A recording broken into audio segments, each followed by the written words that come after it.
PropTechers, une rencontre unique avec les plus talentueux leaders de la PropTech. Inspirons-nous de leur parcours, passion, business model, perspective et bien plus encore. Je suis Julien, coach et professionnel de l'immobilier repenti. Je suis Nathanaël, chasseur de talent depuis la nuit des temps. Notre engagement ? Une bouffée d'inspiration sur les vrais enjeux immobiliers du futur. Dans ce nouvel épisode, nous recevons Jade Francine, cofondatrice de WeMaintain. Cette start-up sera à coup sûr l'une des futures licornes de la PropTech française. Son pitch est simple, disrupter un marché invisible à 100 milliards de dollars. Découvrez avec nous comment une avocate d'affaires à Shanghai devient ascensoriste à Paris, comment un marché ultra réglementé et trusté par quelques géants mondiaux peut être révolutionné. Enfin, Jade nous parlera de ses convictions sur le développement d'un écosystème PropTech en France et en Europe. C'est parti pour un pitch elevator. Bonjour Jade. Bonjour. On est super content de recevoir la première femme PropTechers dans notre émission aujourd'hui.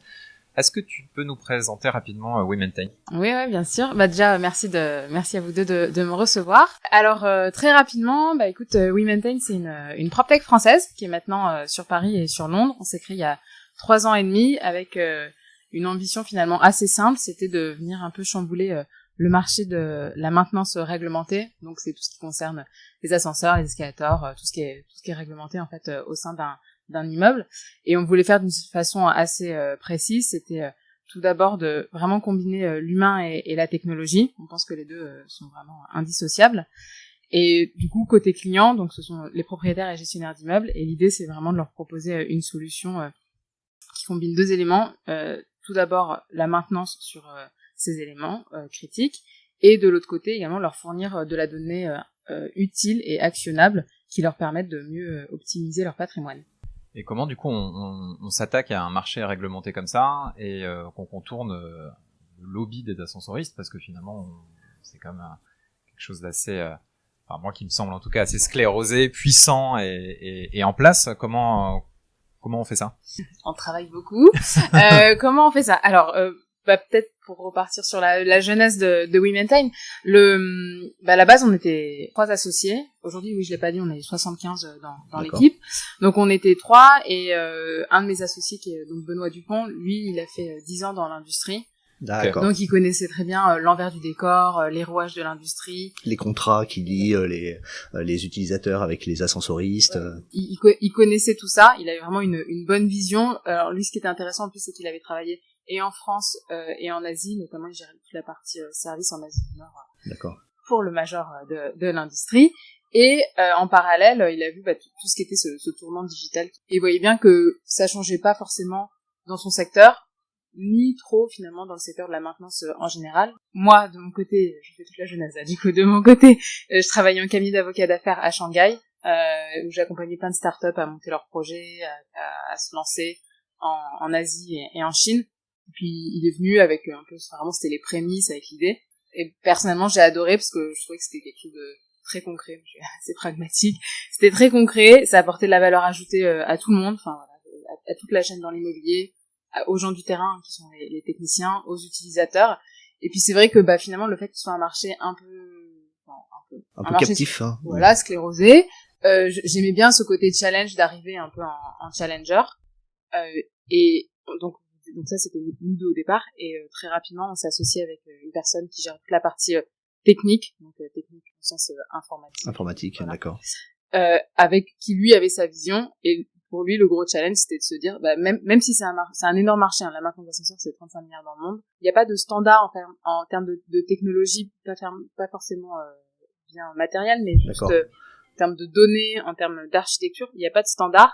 Et donc ça, alors chez nous les développeurs ils s'éclatent, ils partent d'une feuille blanche, il faut tout construire. C'est le Far West. Il faut tout construire, ouais. Donc lui ça l'a beaucoup motivé. Ça s'est fait comme ça.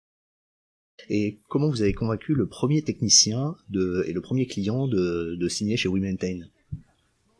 Parce que c'est pas simple au début, les premiers en fait, de se dire mais je vais sortir de chez un des grands, je suis technicien avec un salaire, et là je vais être sur un modèle économique un peu différent.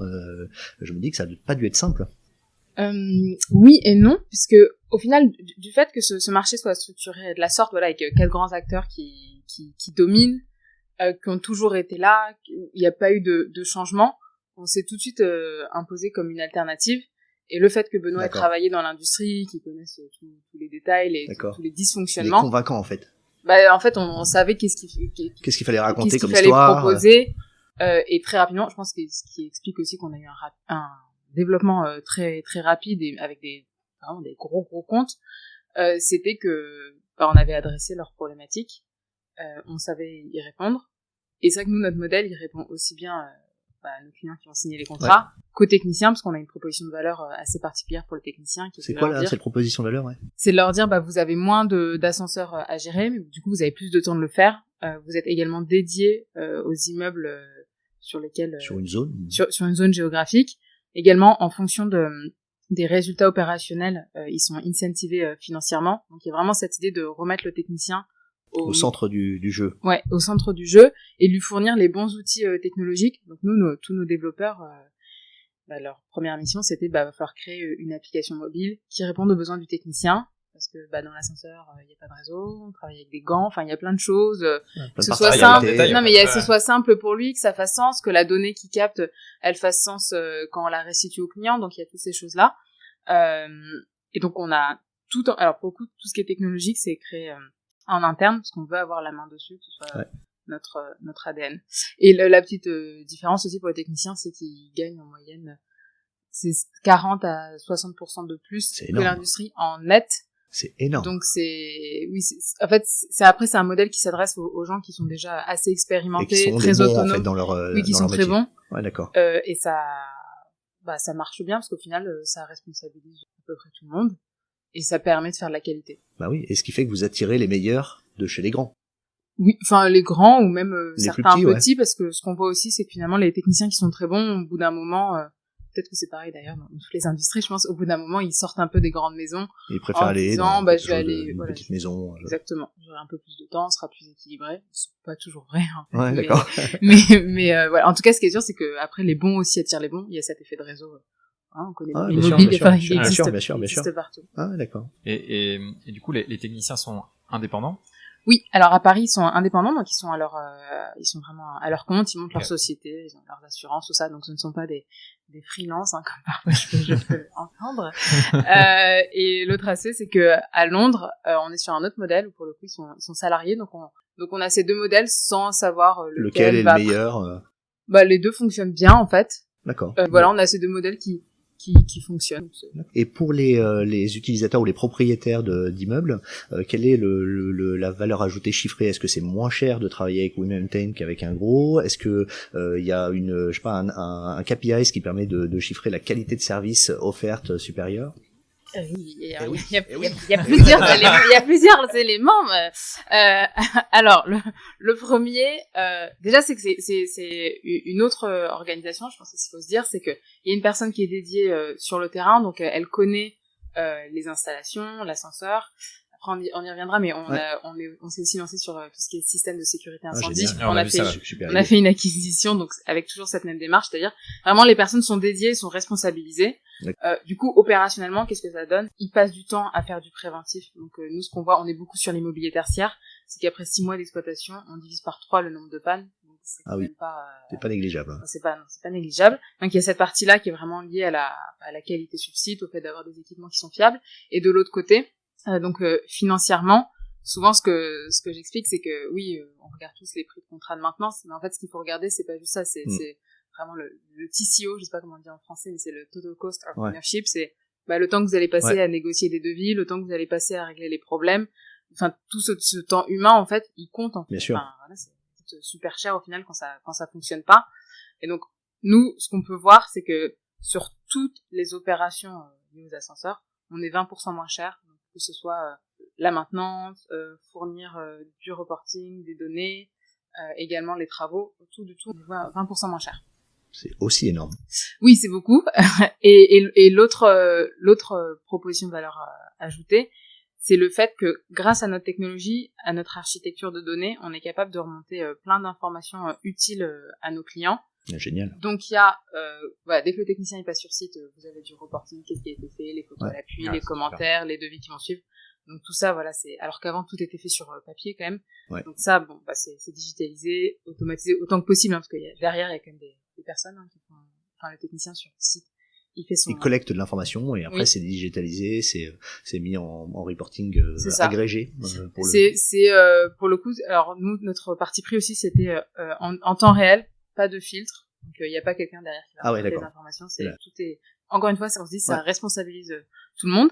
Et l'autre aspect donc c'est que nous on a conçu des objets connectés qu'on pose sur les ascenseurs qui permettent de renvoyer des informations aussi aux propriétaires et gestionnaires. Donc, par exemple, ce qui a beaucoup plu, notamment de la situation actuelle, c'était de savoir est-ce que j'ai du trafic dans mon immeuble. Le taux d'occupation des immeubles au travers de l'utilisation de l'ascenseur. Oui, c'est ça. Et c'est vrai là, il y a eu un changement dans le monde immobilier, c'est qu'avant, tout ce qui était taux d'occupation, c'était finalement lié au baux. Qu'est-ce qui s'y met.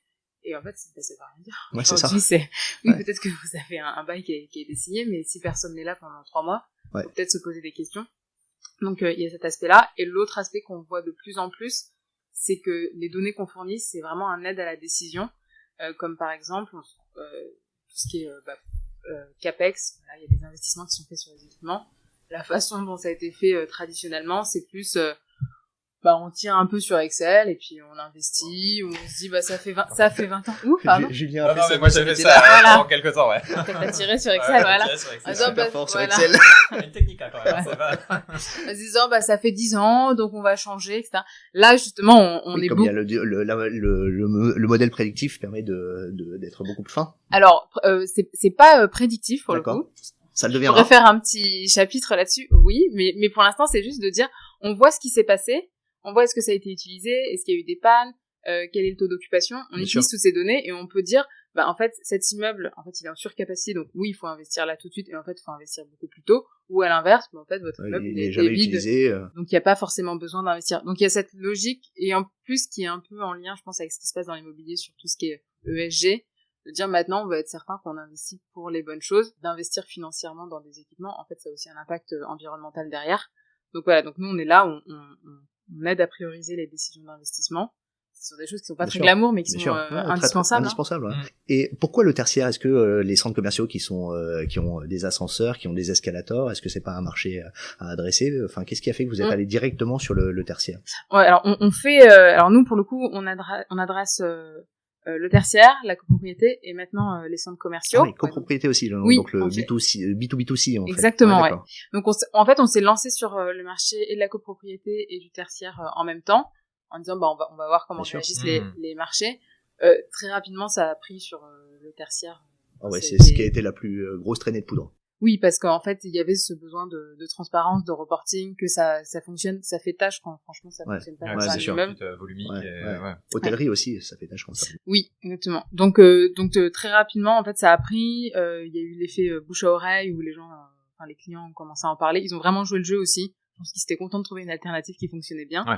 Donc ils en ont parlé, on les a un peu poussés en disant si vous êtes contents, ça serait bien de vu que dans le monde de l'immobilier c'est quand même beaucoup du réseau, ça serait bien de faire passer un peu le mot. Et franchement ils l'ont remercié d'ailleurs, ils l'ont vraiment tous fait.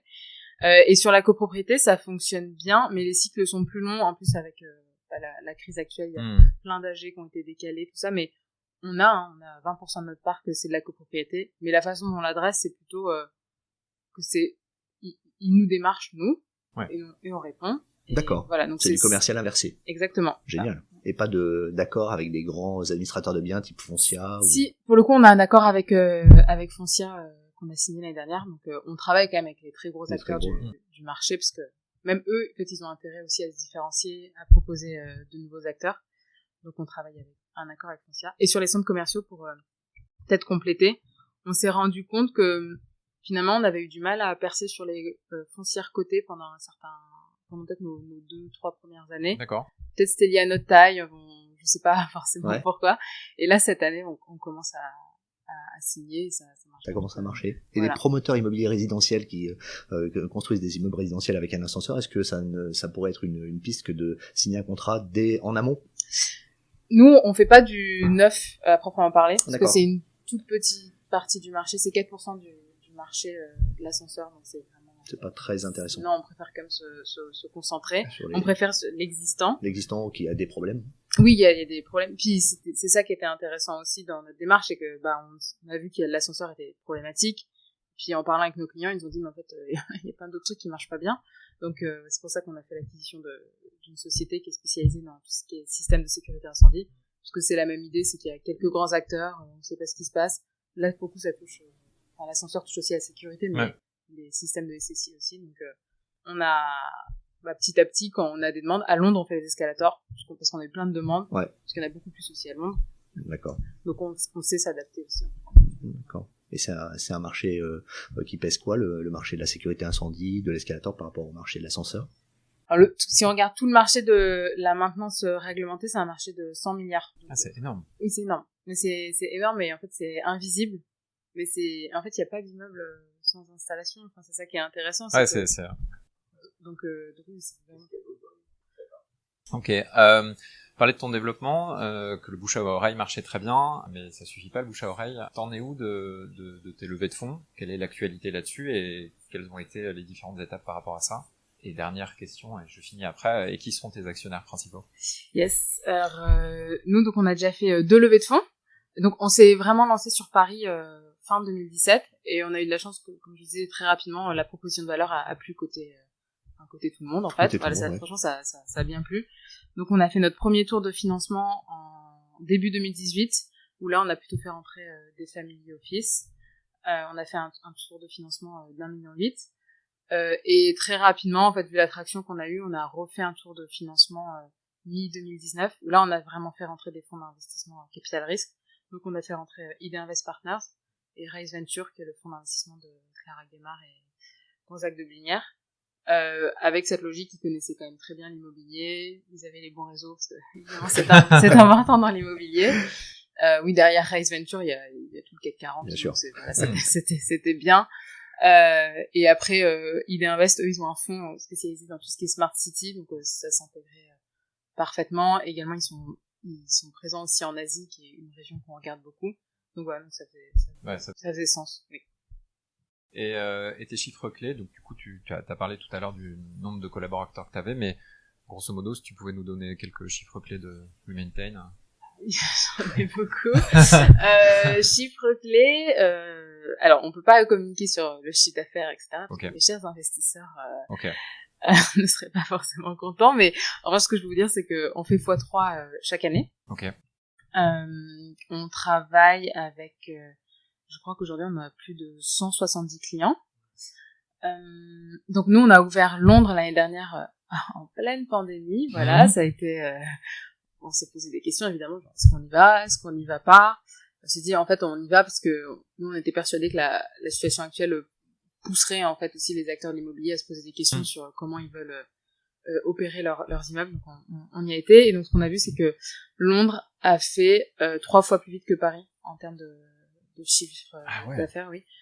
Et donc là, pour le coup, Londres va être rentable d'ici 2 mois. Ouais. Donc c'est hyper rapide. Hein. Ah oui, pour le coup, c'est assez fulgurant. Ouais. Ça met un peu la pression aussi à Paris. Hein. Oui, ça va très vite. Et vous prévoyez d'autres ouvertures en Europe ou Londres-Paris déjà, c'est pas mal? Londres-Paris, c'est bien, ça nous prend beaucoup de temps. Après, on regarde les autres marchés. Nous, on fonctionne beaucoup en fonction des demandes des clients. D'accord. On a eu pas mal de demandes sur l'Allemagne. Après, l'Allemagne, c'est un marché moins concentré que... c'est beaucoup plus éclaté. Exactement. Donc, on est quand même un peu en train de regarder. Oui, on a eu des demandes partout sur l'Europe, en fait. Enfin, plutôt l'Europe continentale. Donc, on regarde. Après, c'est vrai que Londres, notamment, on avait fait nos premiers déplacements, enfin, on avait pu les faire. Là, quand même, aujourd'hui, enfin, même si on fait beaucoup de recrutement à distance, et on pourra en parler après, ça fonctionne bien, mais quand même, je pense qu'on a envie, enfin, en tout cas, moi, j'ai envie, les premières fois de voir les clients, Donc aujourd'hui, on regarde, hein, pour plutôt la deuxième partie de l'année, ouvrir d'autres villes. On pense en termes de villes, pas forcément en termes de pays, parce que ce qui compte, c'est vraiment la densité sur place. Et après, en parallèle, on a quand même le fait qu'on va beaucoup plus loin sur nos offres data, sur le fait qu'on prend d'autres équipements en maintenance. Donc c'est 2 types de développement, en fait. Oui, hein. on a faut pas se développer trop vite, il faut bien maîtriser son développement. Exactement. Pas simple. Surtout, enfin, vu quand même la situation actuelle où on peut pas pas se déplacer. Alors, certainement très bientôt, mais... Et tous les associés sont à Paris, ou est-ce que vous répartissez un peu le monde, entre guillemets, aux trois... Non, on est tous à Paris. D'accord. On avait pensé... C'était en février 2020, on avait commencé à avoir des réflexions sur le fait de peut-être déménager quelque temps sur Londres, tous les trois, pour impulser la dynamique. D'accord. Bon, au mois de mars. Bon, heureusement, on avait trouvé la bonne personne pour gérer Londres avant, avec cette démarche aussi d'avoir... on a vraiment des équipes locales, pour le coup, donc on peut pas avoir cette... je pense, cette idée ou cet état d'esprit de dire on va envoyer les gens de Paris pour ouvrir les villes. On veut vraiment que localement, ce soit des personnes qui connaissent le marché, qui portent les couleurs, voilà, et qu'on se dise pas c'est la boîte de français là, il débarque. Aussi parce que donc on est donc trois associés, je l'ai pas mentionné, mais Tristan qui gère toute la partie technique, lui avant de rentrer en France pour lancer WeMaintain, il a travaillé à Londres, en Inde, à San Francisco comme tout bon développeur, et on a vraiment je pense cet ADN international, nous trois, et cette conviction dès le début que si on veut faire une boîte globale, c'est pas en envoyant des Français à l'étranger, même si j'adore les Français. Ouais, bien sûr. Mais c'est, voilà, en ayant recrutant local. En recrutant local, voilà. Et ça nous a beaucoup aidé parce que, en plus de la situation actuelle, il y avait le Brexit. Et du coup, ça n'a pas été problématique. Ok, Jade. Écoute, est-ce que on peut parler un petit peu de toi? Comment une avocate devient entrepreneuse?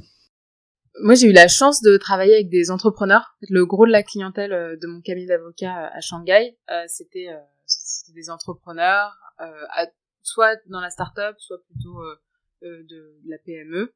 Ou alors, il y avait également des cadres de grosses boîtes européennes ou françaises qui étaient implantées en Chine, qui du coup voulaient monter leur business là-bas, quitter leur société, monter leur business. Donc moi, je travaillais avec beaucoup d'entrepreneurs.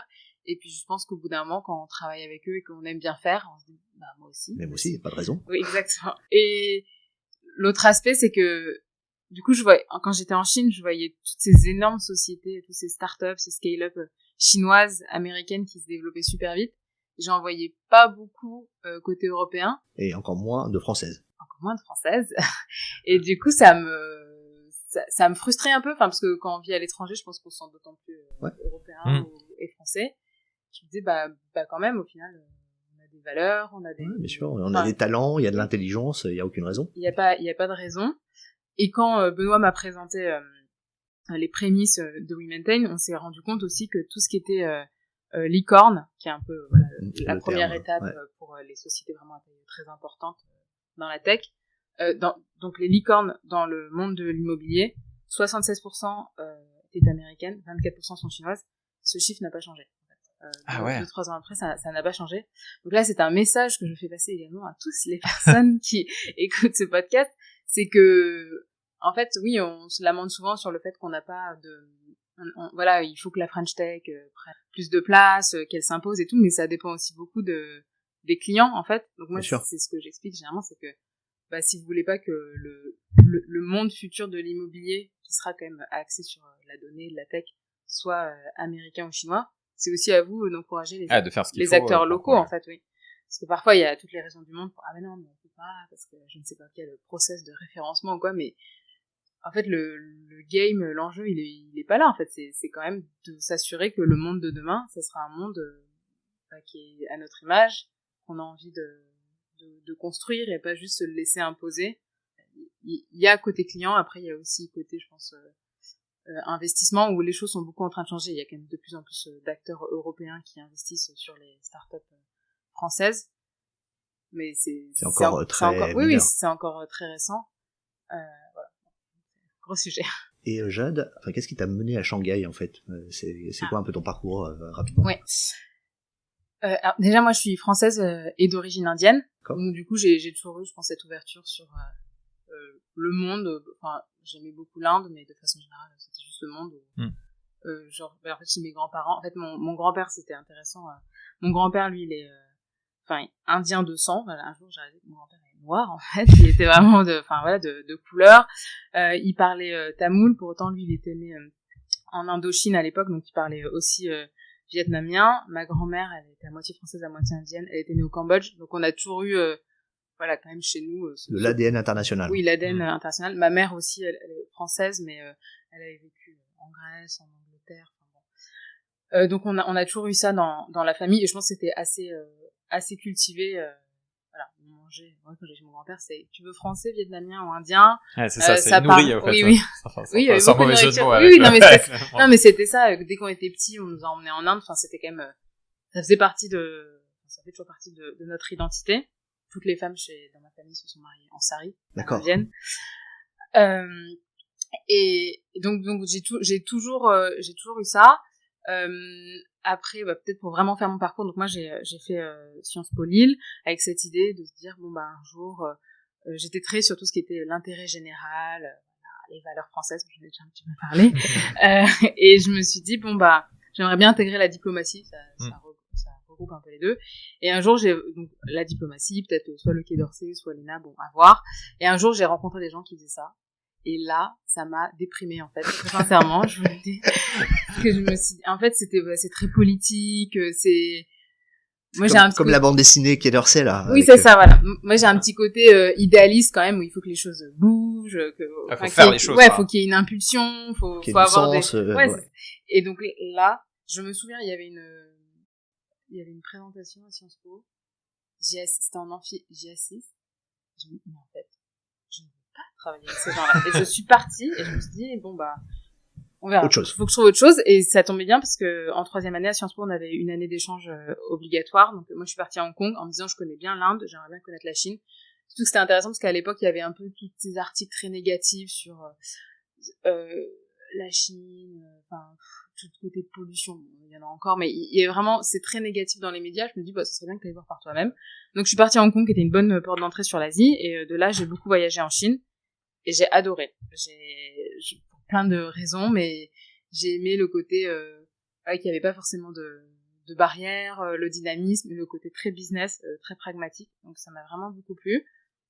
En parallèle de Sciences Po, j'avais fait du droit à la Sorbonne. Du coup, après Sciences Po, j'ai fait un master de droit chinois à l'université de Pékin, avec cette idée que je rentrerais en cabinet d'avocat en Chine, notamment pour accompagner les sociétés, les entrepreneurs. Donc vraiment côté business, moi ça me plaisait d'accompagner des projets. D'une certaine façon, ça porte aussi l'intérêt général, c'est aussi les intérêts économiques. Ouais, donc ça me plaisait beaucoup.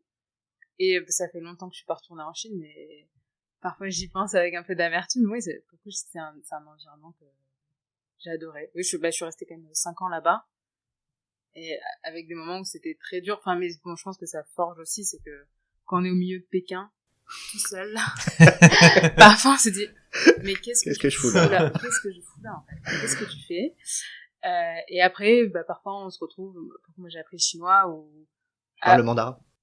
Je parlais, pour le coup, parce que là, c'est perdu. Ça fait 3 ans et demi. Je le retrouverai si je passais... Tu parles le tamoul? Tu parles de quelle langue exotique? J'ai appris un peu le tamoul, parce que pour le coup, lors de mes nombreux séjours en Inde, j'ai travaillé dans une ONG là-bas, avec des enfants. Évidemment, les enfants, ils parlent ni anglais ni français, donc fallait bien que j'apprenne quelques mots. Qui est très dur je tiens à dire que tous ceux qui veulent apprendre le tamoul, c'est encore plus dur que le chinois. C'est hyper dur, c'est une langue très très très très dure. Okay. D'accord.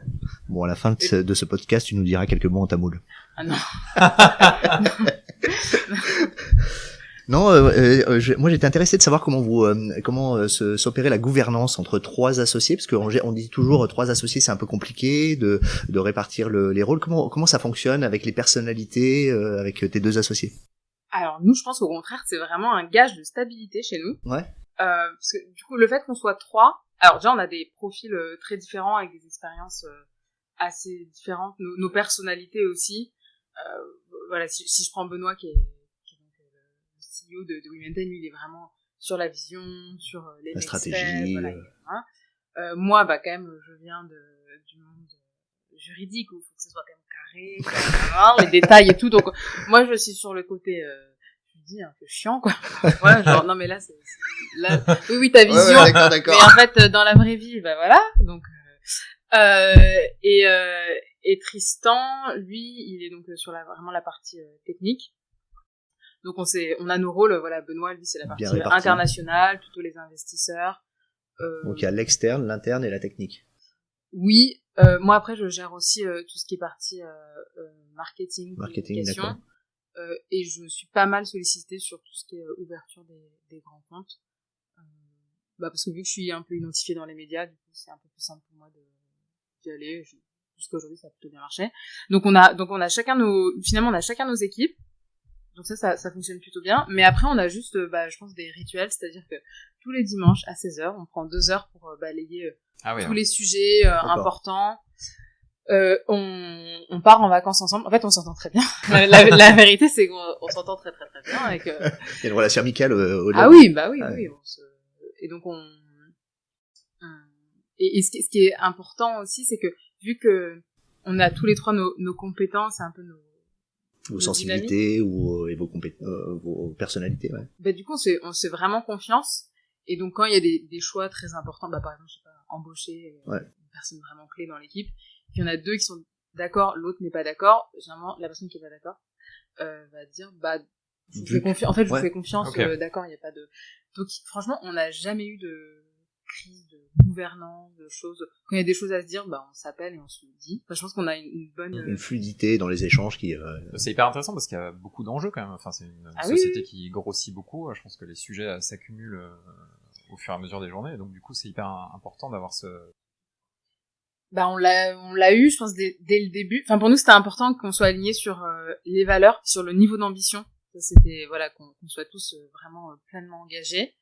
Et on a eu ça dès le début, et franchement, on n'a jamais eu de crise ou quoi. Après, dès le début, on a quand même beaucoup axé notre communication sur tout ce qui est faire du feedback, la communication non violente pour se faire des retours. Donc on se parle beaucoup. Ça, c'est le truc pour le coup, c'est qu'on se parle tout le temps. Ouais, franchement, on se parle beaucoup, mais on y prend beaucoup de plaisir, je crois. Et Jade, est-ce que vous avez rencontré des échecs ensemble, ou est-ce que ça n'a été qu'une succession de succès? Oui, on a eu quelques petits échecs, mais je pense comme tout le monde. Par exemple, au début, on n'avait pas forcément un process de recrutement très bien calé. Maintenant, il est bien huilé, ça fonctionne bien. Et on s'est rendu compte, mais très rapidement, au bout de 2-3 mois, qu'on avait embauché quelqu'un sur une position assez importante qui ne fitait pas du tout en termes de valeur. Mais de cet échec, on s'est dit, on va mettre en place un vrai processus de recrutement. On va renforcer encore plus les valeurs. Je pense, pour le coup, on n'est pas trop du genre à s'apitoyer, ça va pas marcher, on va s'auto-flageller, on se dit, ok, en fait, ça va marcher, on apprend, on passe à autre chose. Notre première levée de fonds, au départ, on s'était dit que ça pourrait être intéressant de faire entrer quelques business angels. Ce qu'on n'avait pas anticipé, c'est que c'était des gens qui connaissaient pas du tout la pratique d'investissement dans les startups. Donc, faut accepter de se faire diluer à chaque tour. Enfin, c'est quand même assez particulier. Les investisseurs doivent laisser vraiment la pleine gouvernance aux fondateurs, sans mettre des droits de veto dans tous les sens. Et là, on se rendait compte sur les conversations que ça marchait pas.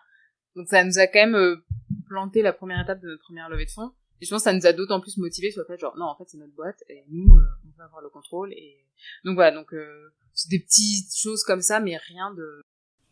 Est-ce que vous avez des personnes inspirantes ou des mentors qui sont des bonnes fées, des bonnes étoiles au-dessus de WeMaintain? On en a plein. Oui, on en a beaucoup. Si nous en citer 2. 2? Ah, mais non, mais 2, c'est pas sympa, deux, c'est pas sympa pour les autres. Non, c'est ça, 2, c'est pas assez. Déjà, je pense. Déroule la liste alors. Allez, j'y vais. Non, mais dans les bonnes fées, entre guillemets, déjà, je pense c'est un peu cliché ce que je veux dire, mais on a quand même, tous les clients qui nous ont fait confiance au début et qui nous ont fait des retours. Je pense que ça, c'était une de nos grandes forces aussi, c'est d'avoir ce niveau de transparence et de communication avec nos clients. On dit, ça on aime, ça on n'aime pas, vous pourriez faire ça. Ils nous ont vraiment, orientés. Et après, si au capital, par exemple, on a fait rentrer la financière Saint-James, qui est le family office de Michael Benabou, ancien cofondateur de Vente Privée. Oui, avec Michael, ça a été un gros match dès le début, et il nous a toujours poussé, encouragé, qui a toujours pris soin de nous, qui nous a donné aussi, ça a toujours poussé à faire plus. Et oui, je pense que c'était une bonne fée. Je pense que ça le fait rigoler de m'entendre. Mais...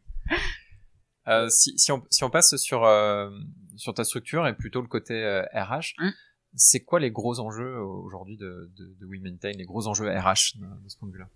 On en a plusieurs. Il y a évidemment le recrutement. Ça, toujours, on est tout le temps en train de recruter. Je passe un appel, nous recrutons des commerciaux. Donc, on recrute tout le temps à peu près dans toutes les équipes, au final. Donc ça, c'est enjeu, mais qu'on a structuré, on a les process qu'il faut. C'est à peu près. C'est quoi, en 3 mots, ton process de recrutement? Ça aiguise ma curiosité. Ah oui, déjà on s'assure de bien définir les besoins en amont pour pas partir sur de l'opportunisme en disant tiens, cette personne est super, parce qu'il y a plein de gens qui sont super mais en fait ça répond pas forcément aux besoins. Donc vraiment de bien définir quel va être le quotidien de la personne, quels sont les besoins qu'on adresse, comment on va faire évoluer cette personne dans la société. Donc il y a ça, comme ça quand on rencontre les personnes on est aligné ou non. Et après sur le process de recrutement, chez nous, c'est pas un entretien, quoi. Il y a plusieurs entretiens, donc avec la personne qui potentiellement managerait le nouvel entrant, avec 2-3 collègues pour vraiment expliquer le travail au quotidien, tout ça, avec au moins 2 cofondateurs, et après, il y a un entretien fit avec 3-4 personnes de l'équipe qui sont pas dans l'équipe du même métier pour le coup. Et après, on débriefe tous ensemble. Alors, évidemment, quand la personne passe l'étape, c'est que c'est bien passé, hein, sinon on arrête avant. Et ensuite, on débriefe tous ensemble. Et il n'y a pas une voix plus importante que l'autre. D'accord. Et donc c'est un peu, j'aime pas trop dire ça, mais quand même, on note les candidats de 1 à 5. Un 1 est éliminatoire. Et s'il y a pas de 5, s'il y a pas quelqu'un qui dit moi je veux absolument cette personne chez nous, c'est quand même c'est un peu compliqué.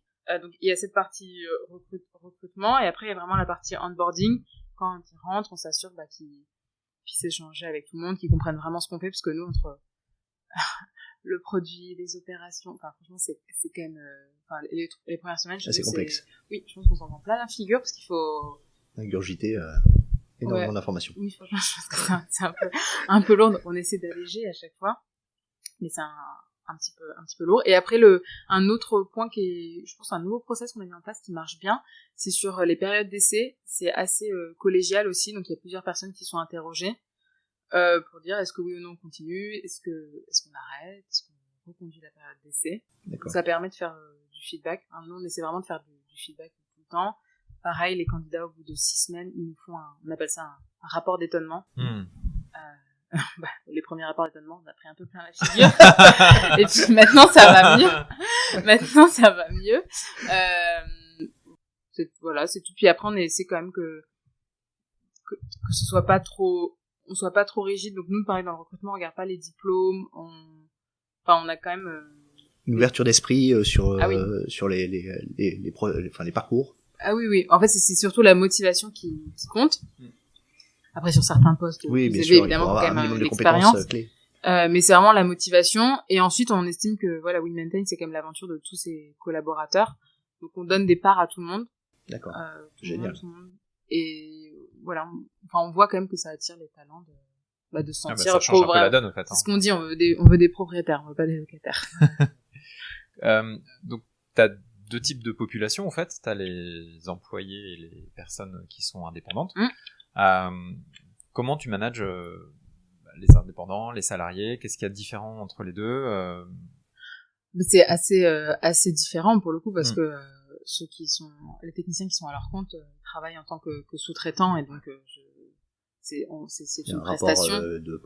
D'entreprise à entreprise finalement. Oui. Alors après quand même, ce qui est ce qu'on a mis en place, c'est qu'on a permis à certains techniciens d'acheter des parts de WeMaintain. Okay. On pensait que oui, l'aventure leur appartient aussi, et que c'est aussi à eux. Après, on a beaucoup d'échanges avec eux. Enfin, genre, on ne dit pas c'est le sous-traitant 1 ou 2. Enfin, quand on parle d'eux, on les appelle par entre nous, on les appelle par leur prénom. On les connaît. Enfin. Oui, donc il y a un affectio societatis qui fait qu'il y a une proximité avec eux, comme avec un salarié. C'est des personnes avant d'être des contrats, on va dire. Oui, mais tout le monde, c'est comme un collaborateur, je me dis pas c'est un contrat de travail. Non, mais pas du tout. Enfin, et pour le coup, nous, on essaie quand même avant le Covid notamment, on faisait pas mal d'événements physiques mais pas qu'avec les techniciens. On invitait aussi nos avocats, on invitait des clients. Enfin, les partenaires au sens large du terme en fait. Quel que soit le contrat qui vous lie à eux finalement. Et d'ailleurs, on est petit enchaînement. On est passé en entreprise à mission en mois de décembre 2020. Et c'était avec cette logique, au final, WeMaintain, c'est pas juste, les cofondateurs, les investisseurs, c'est beaucoup plus large, c'est tous les gens qui font vivre l'aventure. Et donc, c'est côté client, côté technicien, les collaborateurs, les investisseurs, c'est un peu c'est un écosystème. Oui, c'est ça, c'est vraiment, et donc on veut s'assurer que les intérêts soient toujours bien alignés. Et j'espère que post-Covid, on pourra reprendre, parce qu'on faisait des gros dîners, des trucs, franchement, c'était, ce qu'on faisait, c'est qu'on invitait les familles, oui, franchement, c'était sympa. Et est-ce que vous avez des femmes techniciens? Non, on n'en a pas en France. À Londres, j'ai eu mon premier échange avec une femme technicienne la semaine dernière. Donc Génial. On verra ce que ça donne. Mais non, en France, il n'y a pas de femmes techniciennes. En tout cas, je n'ai pas vu. Je crois qu'il y en a 3 en France, quelque chose comme ça. Après, nous, on est dans un secteur qui est quand même super masculin, enfin, que ce soit la tech, l'IMO, enfin, c'est quand même bien masculin, je pense qu'on peut se le dire. On a quand même, je crois qu'on est 35% de femmes. Donc si c'est un choix aussi d'essayer à chaque fois de pousser. Et après, ce qu'on se rend compte, c'est un peu comme les bons techniciens attirent les autres bons. Les femmes attirent les femmes. Bah oui, exactement. Ouais. Et ça, c'était aussi, ça faisait aussi partie de notre stratégie de dire que c'était un peu plus moi qui allait être en avant, parce qu'on allait pouvoir attirer plus de diversité. Ouais, c'est bien. Et je pense que ça a plutôt bien marché. Ça a bien marché. Comment est-ce que tu qualifierais ton style de management? C'est quoi tes grandes convictions ou tes grands combats par rapport à ça? En fait, je pense pas que j'ai moi un style de management, mais pour le coup c'est plutôt le style de management chez WeMaintain, et on en a beaucoup discuté avec Benoît et Tristan. Ce qui était intéressant, c'est que Benoît lui venait voilà de la grosse machine très corpo, là où Tristan lui venait du milieu de la tech, où c'est vraiment très peu de hiérarchie. Alors non, pour le coup c'est pas du tout freestyle. Ah, non, c'est très peu les clichés. non mais oui non. Croyais. Ah non pas du tout. Non c'est en fait c'est au contraire c'est très processé, très organisé, avec plein de rituels. En revanche, il y a assez peu de hiérarchie. Et donc, je veux dire que là-dessus, Tristan, parfois je l'appelle notre DRH, il est très très bon sur tous ces sujets. Et moi, il m'a un peu ouvert l'esprit et les yeux, parce que, pareil, moi j'étais en cabinet d'avocat, donc voilà, je pense que c'est pas le milieu le plus progressiste sur les styles de management. Donc le management chez WeMaintain, pour le coup, c'est très horizontal, je pense, dans les deux sens. Donc c'est aussi aux salariés de s'engager pour faire du feedback à leur manager. Donc on a beaucoup de rituels qui sont mis en place, que ce soit les 360, toutes les minutes, n'importe quoi. Toutes les semaines, on a des one-on-one avec nos équipes. On organise beaucoup de rétro. Donc le style de management chez nous, il est vraiment lié sur le fait, je pense, l'autonomie. On veut que les gens, voilà, les collaborateurs aient leur mot à dire, se prennent en main. Sur la transparence, on est très très très transparent. Ça plaît pas à tout le monde parce qu'on dit aussi quand ça va pas. Bah oui, on est vraiment très côté de la transparence. Oui, on est vraiment très transparent. Donc et après l'autre aspect, c'est que nous on a 3 valeurs qui drivent vraiment l'équipe et le projet. C'est le care dans le sens de la considération pour les autres, le grit qui est la détermination, l'ambition. Et après, ce qu'on appelle la uniqueness, donc c'est côté la singularité, accepter les autres aussi comme ils sont et pas essayer de les formater. Du coup, on base aussi tous nos échanges là-dessus. C'est qu'on pense, on peut pas forcer les gens à avoir de l'ambition, de la détermination si on fait pas attention à eux et si on les considère pas pleinement. Enfin, ou à l'inverse, on peut pas dire à quelqu'un, sois toi-même si en fait, il fait pas attention aux autres ou qu'il est pas impliqué dans le projet. Donc voilà, on a ces 3 valeurs qui sont très liées et qu'on essaie de faire rayonner, je pense, aussi bien en interne qu'en externe. Si on parle un peu du futur, c'est quoi on parlait de roadmap avant qu'on démarre tout à l'heure le podcast, c'est quoi vos ambitions pour les prochaines années? Alors peut-être qu'année c'est déjà un peu trop loin, déjà dans les prochains mois il y a peut-être pas mal de choses qui vont se faire. C'est quoi les prochaines étapes?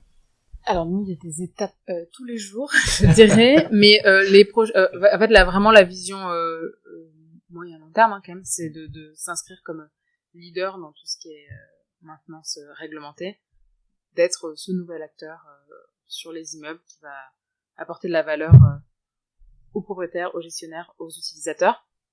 C'est un peu en fait de faire de la maintenance qui est un mal nécessaire aujourd'hui à quelque chose qui apporte beaucoup de valeur ajoutée. Donc l'ambition, c'est ça. L'ambition, c'est d'aller sur toutes les grosses villes où en effet il y a une forte densité d'immeubles plutôt comme tertiaires. Et ensuite, là cette année, c'est quand même d'ouvrir 2 nouvelles villes, ce qu'on aimerait faire.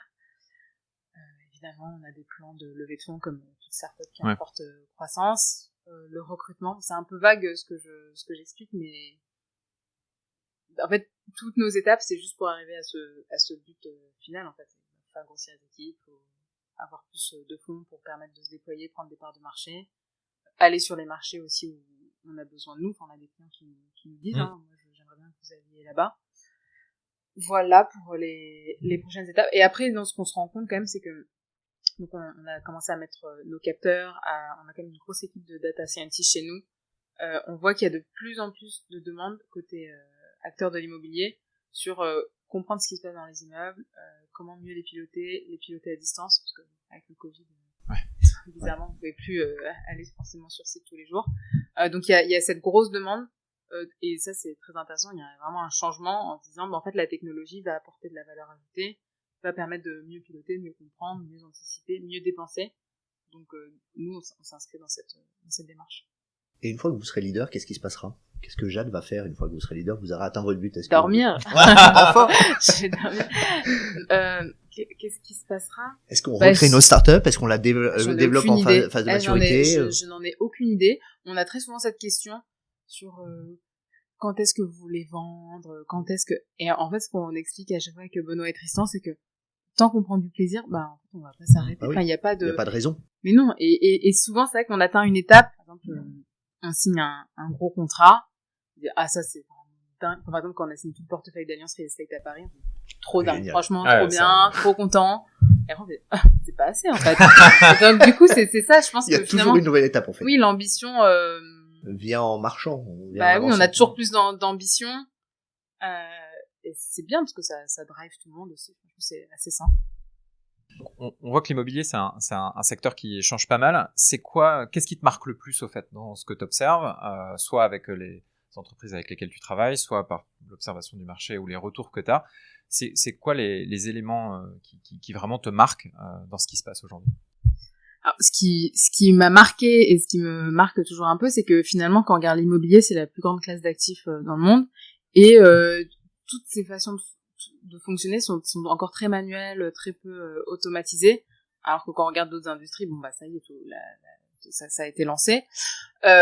Et ce qui me marque aujourd'hui, ce qui est très intéressant, c'est que la crise actuelle fait que ça y est, on se pose vraiment des questions sur comment optimiser, comment faire en sorte que ce soit plus simple, plus transparent. Donc il y a vraiment une vraie réflexion à ce niveau-là, et qui intègre du coup les PropTech. Donc ça c'est bien pour nous.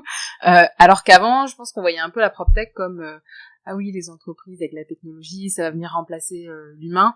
Non, en fait, pas du tout. Ça va venir simplifier la vie de l'humain, mais ça va pas remplacer, ou alors ça va remplacer sur des tâches vraiment à très basse valeur ajoutée, ou qui n'ont pas vraiment d'intérêt ou de valeur en soi.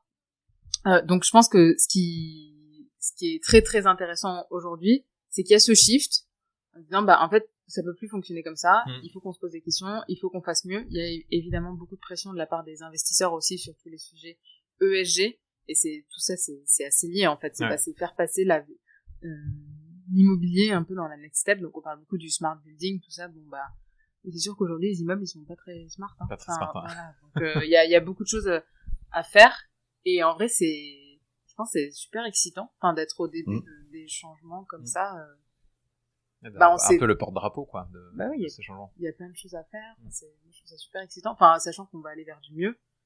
Et est-ce que tu as une autre PropTech un peu coup de cœur qui te semble super intéressante et dont tu penses qu'il pourrait devenir une licorne, ou qui pourrait devenir comme WeMaintain un leader sur leur marché? Moi j'aime beaucoup Myri, de Déborah Fritz. Je pense que on est à peu près dans la même logique. C'est quoi en 3 mots Myri? Myri, c'est un outil pour les asset managers pour vraiment les aider à optimiser tout ce qui est données qu'ils reçoivent. Donc aujourd'hui tout fonctionne sur Excel, il y a énormément de déperdition d'informations, et donc eux ils ont automatisé tout ça grâce à des outils, grâce à de la tech, et c'est en lien avec ce que j'étais en train de dire, c'est qu'aujourd'hui il faut qu'il y ait ce switch, il faut qu'il y ait les outils. Tout est en train de changer. Et ils s'inscrivent vraiment dedans. Ok, on arrive à la fin de l'entretien. Est-ce qu'il y a quelque chose que tu souhaites rajouter, qui tient à cœur et qu'on n'a pas forcément abordé lors de cet échange?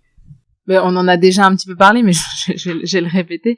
Je pense que tous les sujets d'innovation, de PropTech, en fait c'est un vrai enjeu, qui touche même en fait à l'intérêt national, en fait, d'avoir des acteurs de demain qui soient là, qui défendent les valeurs françaises, européennes, et que c'est aussi, je pense, aux décideurs du monde de l'immobilier d'avoir conscience de ça et de vouloir pousser ce changement, de faire aussi des paris sur peut-être sur des startups, sur des proptech qui sont pas des sociétés établies, mais en fait, c'est que comme ça que ça peut fonctionner. Bah oui, chacun a c'est les clients ou tout le monde, chacun a sa responsabilité. Moi, le nombre de fois où maintenant c'est plus le cas, mais avant, on disait bah non, parce qu'en fait vous êtes trop petit.